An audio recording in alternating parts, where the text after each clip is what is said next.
Hi, and welcome to the latest episode of History You Didn't Know But Should. I'm Ray. And I'm Chris. And today we're going to be looking at the 12th Amendment and some of the reasons we needed the 12th Amendment. You know, Chris, when people, whether it be average American citizens or people from other countries, they look at how we elect presidents and it's absolutely confusing to them. But when you look back at prior to the 12th Amendment and what the 12th Amendment changed, it gets even more confusing because it was very different before the 12th Amendment than it is today. Well, and the thing that comes with this is that the 12th Amendment really is a restructuring, if you will, of presidential elections, but it's also a revision of early American politics, where there is this major transformation of having established a new nation, created kind of the way that we will run to, as I would say, tweaking the system and figuring out this doesn't really work. There's a new way, a better way, and a modern way to do it. And I do think that that speaks to the beauty of a democracy in which you understand the need for. I love what the Constitution is. It's a living, breathing document, which means that it is relevant, but it's also susceptible to being revised if needed. And that's what we see with the 12th Amendment. And you know, Chris, it's amazing to me how quickly it became evident that the Constitution, specifically Article 2, which deals with the presidency, how quickly people came to realize this needs to be amended. Because if you go back, 1788, you got George Washington, who, by the way, is the only president to win the Electoral College unanimously. I like to point that out. Uh, you've got George Washington in 1788. You got George Washington in 92. The only thing he had to do was not refuse to run. But by the time you get to 1796, we have our first problem in the way the Constitution set it out, and it was a pretty big problem. And I guess, Chris, they hadn't considered the possibility of what happened in 1796 happening. And that's, the one thing that I think about when we're focused on this idea of how do we form a government, but who runs the government, is this purpose of needing there to be a majority winner. And, you mentioned about George Washington being unanimous. Well, Mhm. yeah, he was unanimous because he was the first one. And everybody loved him for who he was, as a person, but as a leader, military. But then politics gets involved, which we go back to George Washington's farewell address, in which he says, last thing you need to do is have political parties. Well, they America does what a lot of people like to do. Somebody tells them what's best to do, and they do the opposite. And we have political parties. And Yeah. so, at its inception in 1789, the Constitution comes up with the Electoral College as being responsible for electing presidents. And, this idea that the one with the most candidate wins, and then the one with the second highest number becomes vice president.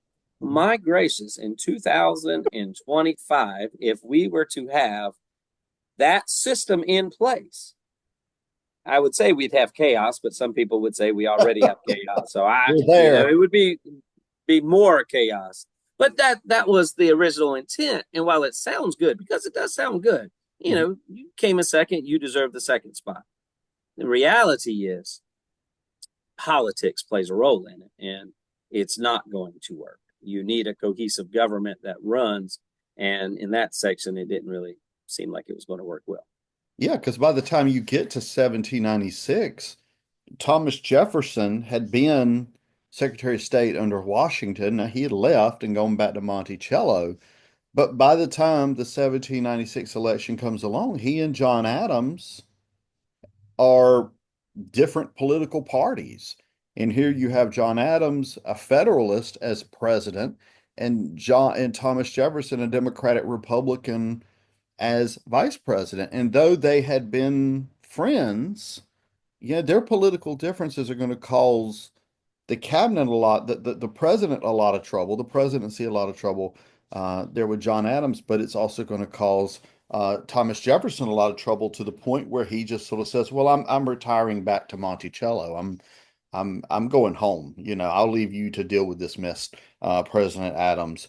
Um, but Adams, of course, he's president, and and vice president didn't really have much to do at the time. No, and some would say that even today, the vice president plays largely a ceremonial role in things we've seen in current. I'll just use current events that the current vice president took a trip over to Greenland. Yeah. And he went over there and said hi and came back. Nothing really comes of that, you know. He sits in on specific things, but I go back also to World War II and Harry Truman and Franklin Roosevelt. You know, that Harry Truman automatically becomes president when Franklin Roosevelt dies, and he is handed World War II on his lap. And he says, wait a second, I don't even know what's been going on because he doesn't let me in on anything. And so he has to make a quick decision to end the war in a way that he can say, well, I don't, somebody catch me up to speed. I like uh, I'll go to Hamilton, the Broadway show, and Thomas Jefferson. When he comes back, you know, there's a song in there that says Thomas Jefferson's coming back home, and one of the name of the song is "What I Miss." And as he's coming back, he's like, "So tell me, what did I miss?" And a lot of times, as vice president, you miss a lot because you're either doing one or two things. You're doing these token visits, or you're secretly planning for your presidential run in 4 years to take over, the spot of the president. So in this situation, you have the second person who is really just kind of there, and start to see that needs to be a change, and especially with all of the parties and the fighting that's going on between the Federalist Party and anti-Federalist, the 12th Amendment becomes necessary. And it becomes even more necessary after 1800. Yeah, 1796, you got the president's one party, the vice president's another party, and as you said, can you imagine a Trump-Harris administration? I can't. I But I don't. would like to have seen a Trump Biden relationship. I mean, think about that. I mean, you got Sleepy Joe, Crazy Trump. I mean, you just put them both together and and that's no, I'm not talking politics. I'm They just talking about they're just unique. they're so. I think those two they would either become best of friends, unlikely, or they would be the worst of enemies, and it would be completely untenable. But I really think if we It would be fun take to watch, away all the cameras, I really think that those two guys would be best buddies. maybe. I just have a feeling that a lot of this show is for show, I mean, Mhm. but I think behind the scenes, I see them sitting at the villages down there in Florida, the nice retirement homes that they have, probably sharing a little apartment and making sure that they play shuffleboard.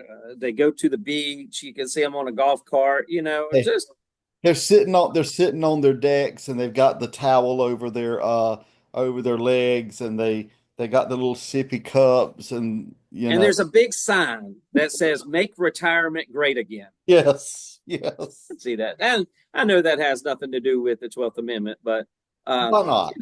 it is interesting though because if we would have kept it the same way, that's how it would have been. Yep. Yeah. And by 1800, of course, like we said, there's a tie. You got Thomas Jefferson and Aaron Burr tying, and it has to be resolved by the House of Representatives. So after all of this, after 1796, after 1800, it's become clear, okay, the Constitution needs to be changed. This Electoral College needs to be changed. And instead of getting rid of it, they change it in 1804 to the system we're sort of used to today. And that is originally the system was each elector cast two votes, but there wasn't a distinction in the two votes. So you cast if Chris was an elector, he cast one vote for John Adams, one vote for Thomas Pinckney, and he doesn't say which he's voting for president, which he's voting for vice president. It's just two ballots. So you get a tie. After the 12th Amendment, now Chris is an elector. He votes one for president and two for vice president. So it changes the whole setup and hopefully prevents what we saw in 1796 through, 1800 with John Adams and Thomas Jefferson. And, the 12th Amendment also is responsible for the inauguration date being Yeah. January the 20th. That's kind of official because of that. And it is interesting that the 12th Amendment uh, has really kind of helped to avoid any ties or any deadlocks. The election of 1948, 1968, or 2000 normally would have had the candidates being decided in the House of Representatives, but thanks to the 12th Amendment, it prevented that from being the case. We still have some issues that go on, but I think that there are some that debate, electoral college versus popular vote. To me, I will always be a big defender of the electoral college. I just think the electoral college has a lot of positives to it in that every state still gets a vote. Every state still gets to be part of the process. It's not just popular vote that a lot of people in New York, a lot of people in California get to make the decision. Good old Nebraska still splits it up a little bit, but the 12th Amendment makes it more accommodating for there to be politics. Yeah, and I think about, we think about Donald Trump, he lost the popular vote in 2016, but like Benjamin Harrison in 1888, George W. Bush in 2000, he won that electoral college. And here, then you come to 2024, he wins narrowly, but he still wins the popular vote and wins the electoral college. So most of the time in American history, that electoral college and that popular vote line up. But there have been, I think, about five times where you have the person who wins the electoral college and is the presidency for whatever reason didn't win the popular vote, and that's always very interesting to go back and look at those elections and how people responded to that, because we've seen that kind of thing happen, twice in our lifetimes. We saw it in 2000 when George W. Bush and Al Gore ended up fighting over the state of Florida and the electoral votes there in Florida. And then, of course, like I said, 2016, there wasn't much of a fight. But you had twice in our lifetime where the person who sat in the White House was not the person who won the popular vote. Yeah. And so as we continue to move forward, politics is only going to get uglier Yeah. and more divisive. And I think the Electoral College, the 12th Amendment, the changes to the Electoral College is going to help because when you think about it, the House of Representatives is extremely razor thin nowadays. And what happens if there's a tie in the House of Representatives? What happens if, as it goes on, you need these provisions that will allow there to always be, we've said this before, a peaceful transfer of power to whoever the next president's going to be. And so, many people probably don't know much about the 12th Amendment. They're more familiar with the first five, but the 12th Amendment has allowed us to have that peaceful process since those early elections. Yeah, you mentioned earlier I think it's the 20th Amendment that did a lot of changes as well, where you have now presidents inaugurated in January instead of March, and you have the president's term ends at noon on January 20, and it gives a little bit more in the way of detail what happens if something happens to the president-elect before they can be sworn in and all of that kind of stuff. So over time, the Electoral College has had to be tweaked to fix situations. And I think that's the strength, Chris, of our Constitution as we're coming up here next year on the 250th anniversary of American independence. Of course, we're still a few years out before an anniversary like that of the Constitution. But I think one of the things that has allowed the Constitution to survive as long as it is number one, that it can be tweaked like it was in the 12th Amendment or the 20th Amendment or whatever. It can be tweaked, but at the same time, it's not easy to change. So it can't be just changed willy-nilly. And the 12th Amendment, it's like I said earlier, it's unknown to many Americans, but it has a fascinating history, but also has the capacity to play a key role if we become a multi party system. You start Yeah. getting the independent vote in there, and that's where you can really see some strong need for this 12th Amendment. There was a show that was on TV years ago that was called Veep, Yeah. and I just lost her name, three names. Dreyfus. Julia, yeah, Julia Louise Dreyfus, Yeah, something like and she's playing the role of the vice president or whatever. But there is a episode in there in which it discusses the whole 12th Amendment, in which there is setting up for this huge vote that is between the vice president who became president, now running for election against the other parties, and you've got all of these people running for that power, that presidency, and it just does a great job in showing how the 12th Amendment works. So there you go. You can go look at Veep if you want an extra history lesson on just the funny aspect of. I don't know if you've ever seen that show. I've The I've show is seen I've seen the first few seasons. I don't remember how many it was, but I just laughed and laughed and laughed at that show. And the one episode that I remember the most of Veep was when she is in the Senate. She's sitting up there at the Senate. I think there was going to be a tie vote or something. Of course, the vice president, as the president of the Senate, breaks the tie if there's a tie vote, and she's sitting up there going to sleep. And her staff is, in the back room or it's whatever, watching the TV going, wake up, don't sleep, wake up. a good show. It's a little different from what was it, the White House or the West Wing? West A little Wing. different from the West Wing, but it's a good play on just how politics works, and But just I think something Veep show, is, uh,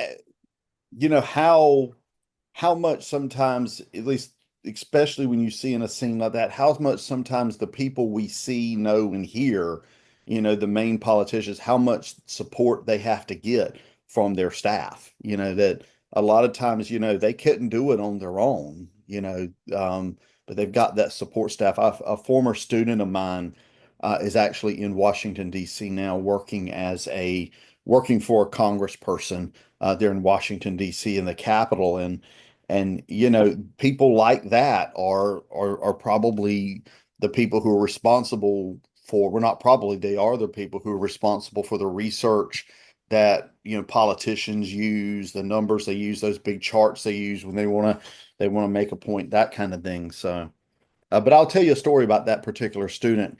Years ago, I used to teach American government on campus. Now it's just online, but back then it was on campus as well.